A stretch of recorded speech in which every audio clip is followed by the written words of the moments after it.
بمناسبة برضو رواد الأعمال، قلنا قبل كده في كورس زيادة الإنتاجية للناس اللي حضرته يعني، وهنقول برضو النقطة دي تاني، وهي يا ترى إيه الفرق بين البيزنس بشكل عام وريادة الأعمال؟ حد عنده فكرة أو حد فاكر؟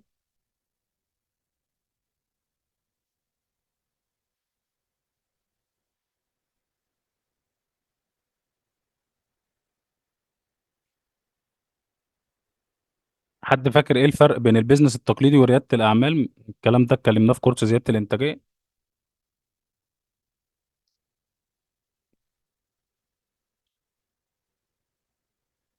ما هو لو ما حدش هيرد عليا بقى قولوا لي لأ.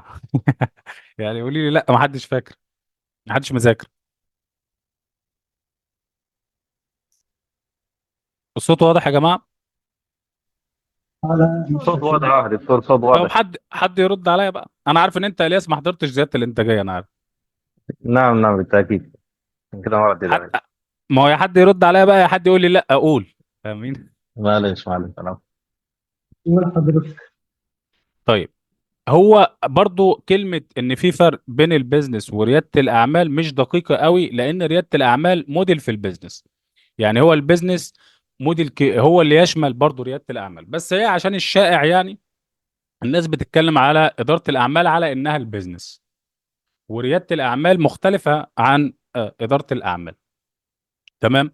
الناس بتفتكر، او معظم اللي شائع في الماركت، ان ريادة الاعمال هي ان انت تبتكر افكار وتعمل مشاريع جديدة زي فكرة الشركات الناشئة او الستارت ابس. تمام. لكن الحقيقة مش كده. الحقيقة ان ريادة الاعمال دي ده موديل في البيزنس، فكر في البيزنس. تمام. طيب ايه الفرق، اكبر فرق او ليه مثلا انت اسمك رجل اعمال وواحد تاني اسمه رائد اعمال؟ من أهم الفروق اللي ما بين رجل الأعمال ورائد الأعمال إن مثلا رائد الأعمال بيبص على العميل، باصص على العميل. العميل عنده رقم واحد قبل الربح، بعكس رجل الأعمال التقليدي اللي بيبص على الربح. الربح عنده أهم حاجة أو يجي قبل العميل. هديك مثال في حاجة في البيزنس اسمها إيه؟ القيمة الكلية للعميل، Customer Lifetime Value. تمام. القيمة الكلية للعميل دي يعني ايه؟ انت بتكسب من العميل ده قد ايه، او العميل ده قيمته عندك الماليه، الترانزاكشنز بتاعته قد ايه خلال فتره تعامله معاك. تمام. ليكن العميل ده بيتعامل معاك، بيشتري منك ب 1000 جنيه في الشهر او ب 1000 ايا كانت العمله في الشهر. تمام. ومتوسط المده اللي بيقعدها معاك العميل، لان مفيش عميل، برضه انا عايز اقول نقطه ممكن تكون غايبه عن ناس كتير، مفيش عميل بيدوم للابد. يعني مفيش عميل هيفضل عميلك طول العمر مهما كان، لانها علاقه انسانيه في الاخر برضه وما بتدومش. فبرضه انت لما يروح منك عميل ما تقفش كتير عند القصه دي، لان مفيش عميل بيدوم. ممكن تلاقي سبب بعد 5 سنين، بعد 7 سنين، بعد 8 سنين حتى، وده حصل معايا شخصيا.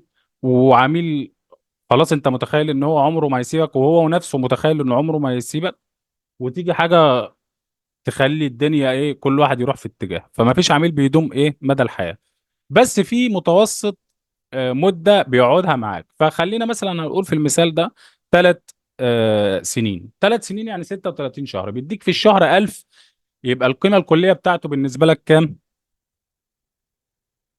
36,000. تمام.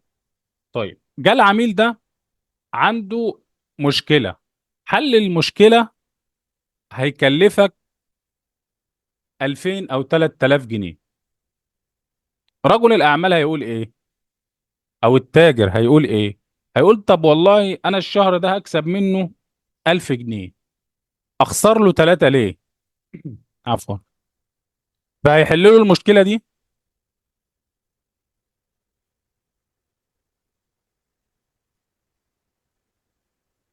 تفتكروا صعب هيحل له للأسف. المشكلة؟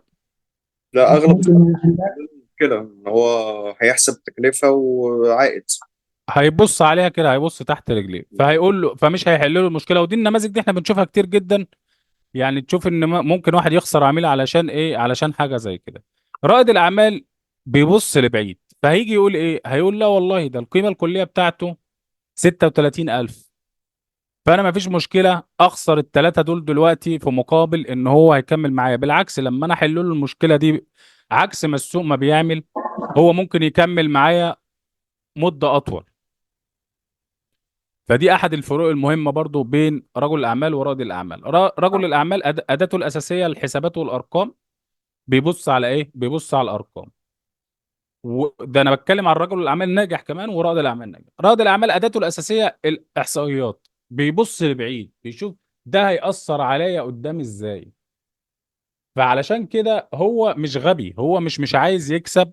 هو عارف ان هو لو ركز على العميل المكسب جاي كده كده، تحصيل حاصل.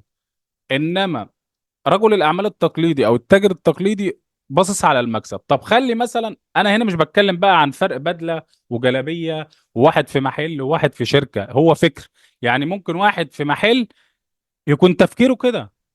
اذا هو تفكيره النهارده ان هو تفكيره في بيشتغل بمدير ريادة الاعمال، او تفكيره في النقطة دي بالذات تفكير رائد اعمال، لانه ممكن في حاجات تانية بيفكر بشكل مختلف.